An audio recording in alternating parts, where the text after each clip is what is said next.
Hello, everybody. Welcome to Wellness Wednesday. Happy hump day. Let's get our groove on, working our lovely lady humps. Hey, my name's Aubrey. If you're new here, I am a transformation specialist. That is what I do for a living over the last 2 decades. I work with women who are busy, typically career-driven, goal-focused, and they want to fall in love with who they see in the mirror. So that is what I do, boo. And I'm also a TV fitness expert on the Pittsburgh Today Live morning show.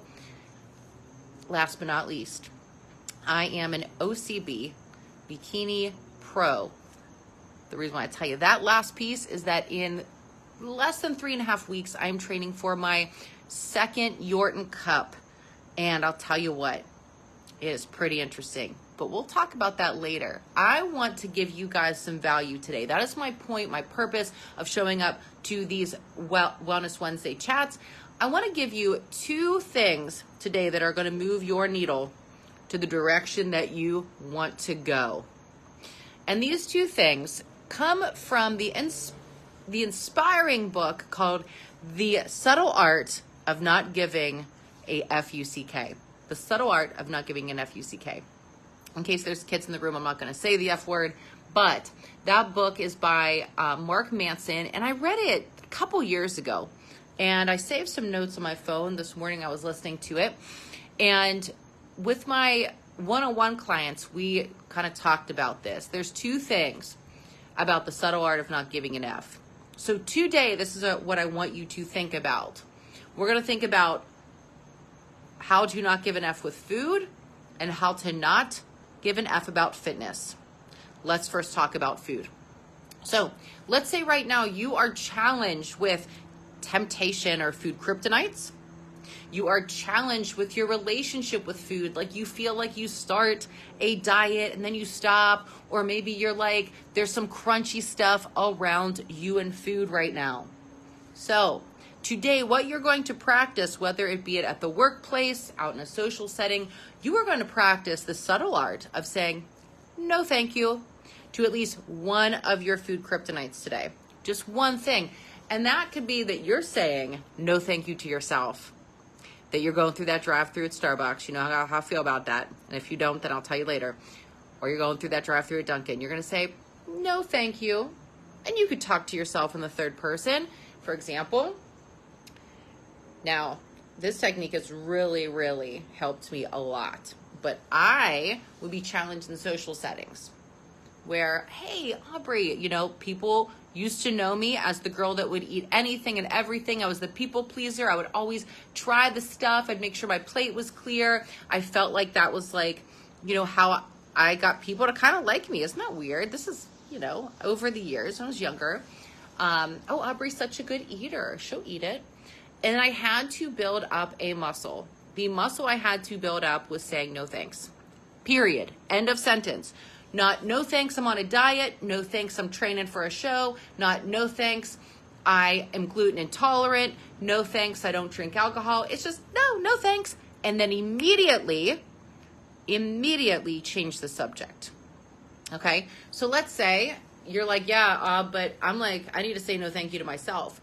You have that habit. You got that pathway that you're going through the drive-thru. You are going to take a big breath and you're going to say, no, thank you, and say your name after it, that you are going to, just for today, break that pattern. Because, gang, what happens is when you do something like that, when you take just one moment in time that you do a pattern interrupt, and then you try it again the next day, what you are doing for yourself is showing up for yourself and proving to yourself that I'm telling myself that I am worth it, that I can do it, that I can break it off. All right. So give me the snappy fingers emoji if you're picking up what I'm putting down. Okay. Now, number 2, how you can, so that's not giving an F with food. Number 2, how you cannot give an F in the gym. Now, maybe this applies to you or not, but let's say you are working out in a public place, or maybe taking a class, that sort of thing, and you have these feelings like, oh my gosh, I'm self-conscious, people are watching me, any moment where you have self-doubt or you become doubtful of not doing what you want to do, you're going to think of my former spirit animal, the honey badger. Honey badger doesn't give a fuck. The honey badger does not give an F-U-C-K. But specifically, if you look up that old video on YouTube, honey badger does not give an S-H-I-T. Again, kids are in the room. They can spell, but I'll keep it a little censored. So the honey badger mentality is very aggressive. And it's not that you have to be aggressive towards or at someone else when you are in the gym or you're showing up and you don't feel socially confident, whatever, fill in the blank. What if you just flip that script in your mind and you play that little movie in your mind of the honey badger, where the honey badger, he's going crazy. He's probably a she in that video, where he's just biting the head off a snake, just going into the bee's nest, getting stung by bees, doesn't care. The snake poisons him. He passes out, the venom wears off, and he wakes up and he eats the rest of the snake. I mean, this animal is insane. All right, so I want you to think of that honey badger mentality and just have fun with it. So that is going to be, these are your 2 mental hacks that you're going to do today. Again, give me some snappy emoji fingers if that is helpful for you. Because I was thinking about what value can I add to the piece of the puzzle today. Now, just in the last couple moments that I want to share with you guys my journey to the stage.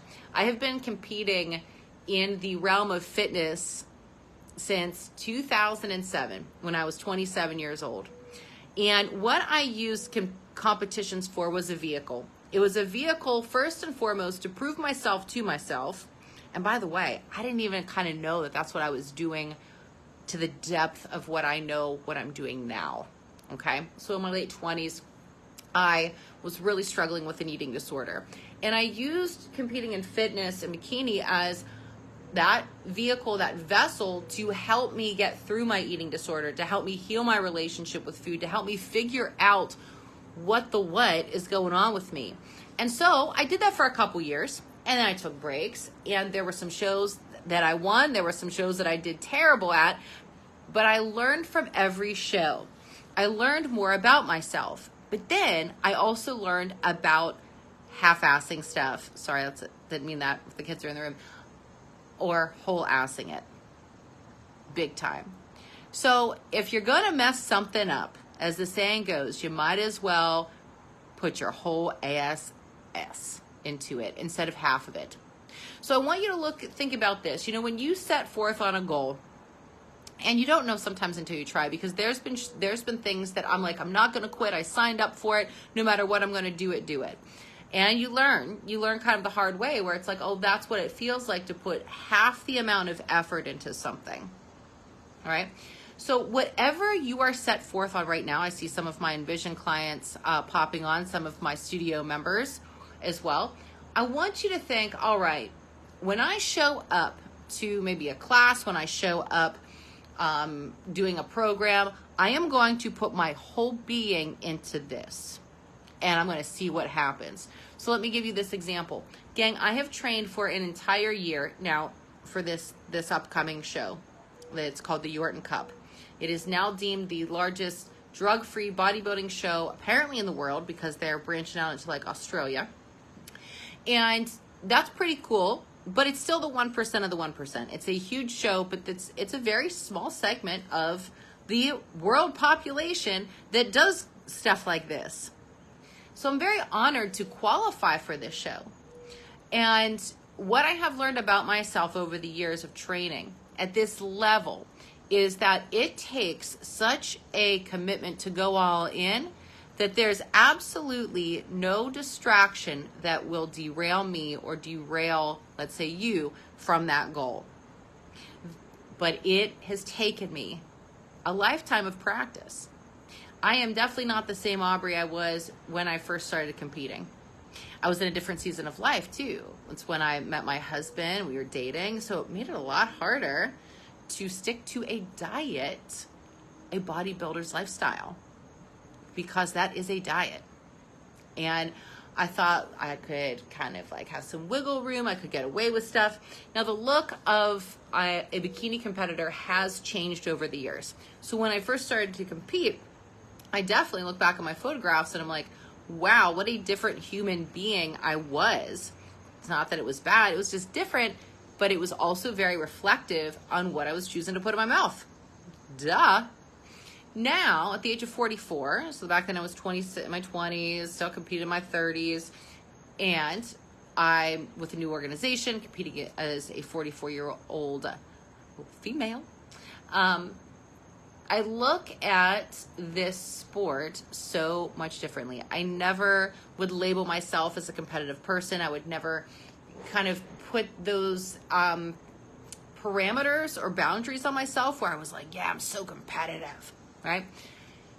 And even though I don't really resonate with that word, what I do resonate with now is understanding that the goals that I've set for myself and the goals that I help other women like you achieve, it's not just about that thing, that day. It is truly about saying, okay, I'm going to use that as the little carrot that's dangling in front of my face to drive me on the days when I don't feel like doing it myself, to adhere me to a discipline so that at some point it's painful along the way. It's painful. But guess what?